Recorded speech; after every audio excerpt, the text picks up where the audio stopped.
بسم اللہ الرحمن الرحیم الصلاۃ والسلام علیک یا رحمت للعالمین۔ آج انشاءاللہ الرحمن ہم سلسلہ فرق کے بیان میں علم، کنیت اور لقب کی وضاحت پڑھنے کے ساتھ ساتھ ان کے درمیان کیا فرق ہے اس فرق کو بھی سمجھیں گے اور پڑھیں گے۔ علم کس کو کہتے ہیں؟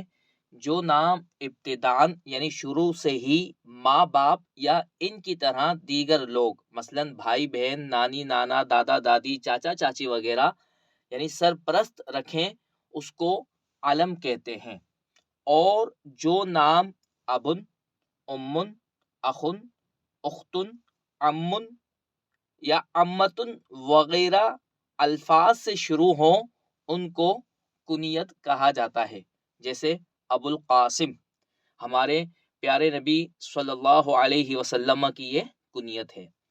جیسے ابو تراب یہ حضرت علی کرم اللہ وجہہ الکریم کی کنیت ہے۔ ابو الحسن یہ بھی حضرت علی رضی اللہ تعالی عنہ کی کنیت ہے۔ ام سلیمہ، اب یہ سارے کے سارے نام جو ہیں یہ ابن سے شروع ہو رہے ہیں، یہ تینوں نام ابن سے شروع ہو رہے ہیں اور یہ امن سے شروع ہو رہا ہے، لہٰذا ہم اس کو کنیت کہیں گے۔ بعض لوگ یہ سمجھتے ہیں کہ اگر کسی شخص کی کنیت ہے، مثلا ابو القاسم کسی ذات کی کنیت ہے، تو اب اس کے بیٹے کا نام قاسم ضرور ہوگا۔ یہ ضروری نہیں، کبھی بیٹے کا نام قاسم ہوتا ہے تو باپ کی کنیت ابو القاسم ہوتی ہے۔ اسی طرح بیٹے کا نام بلال ہوتا ہے تو اس بیٹے کا جو والد ہوتا ہے اس کا نام ابو البلال ہوتا ہے۔ لیکن یہ ضروری نہیں کہ جس کی جو کنیت ہو تو ابن کے بعد جو لفظ آ رہا ہے اس لفظ کے نام کا اس کا کوئی بیٹا بھی ہو۔ کبھی کبھار ابتداءً یعنی شروع ہی سے کنیت کو بطور علم رکھ دیا جاتا ہے، جیسے والد نے ابتداءً ہی اپنے بیٹے کا نام ابو عبیدہ رکھ دیا ہو تو اس ذات کا علم اور کنیت یہ ایک ہی ہوگی۔ کنیت کو کنیت کیوں کہتے ہیں؟ اس کی وجہ کیا ہے؟ چونکہ کنیت کے جو معانی ہیں اس معانی میں پوشیدگی کا مفہوم پایا جاتا ہے۔ کنیت کا معنی چھپنا بھی ہے۔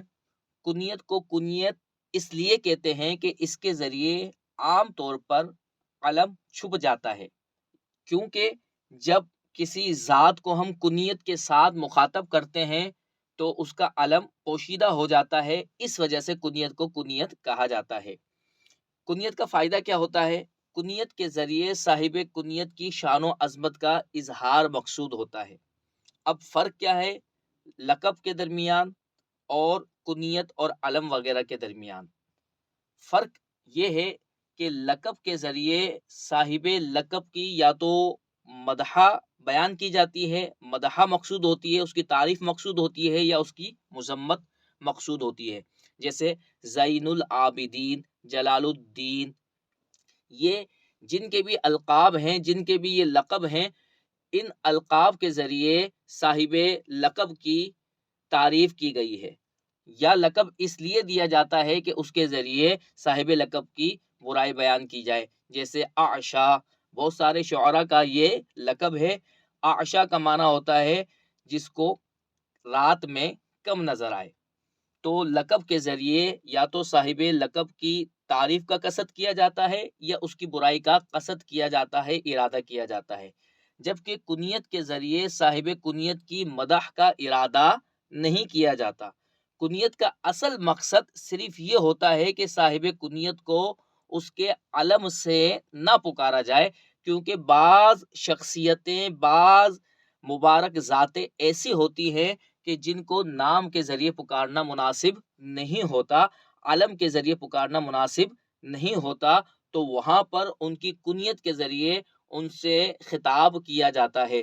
تو کنیت کے ذریعے صاحب کنیت کی تعریف یا مذمت کا قصد نہیں کیا جاتا، ارادہ نہیں کیا جاتا۔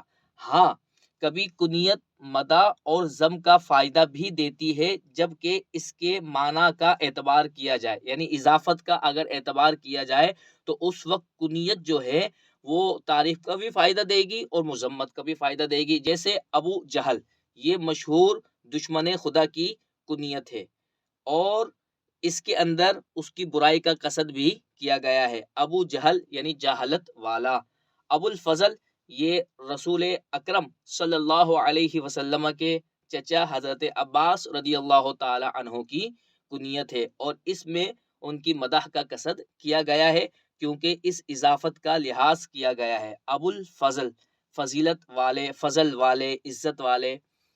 اللہ تبارک و تعالی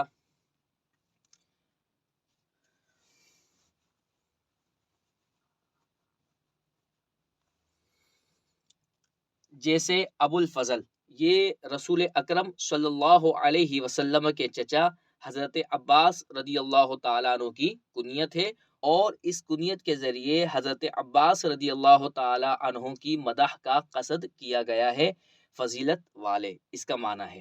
اللہ تبارک و تعالیٰ کی پاک بارگاہ میں دعا ہے کہ اللہ تبارک و تعالیٰ ہم سب کو علم نافع عطا فرمائے۔ وما علینا الا البلاغ المبین۔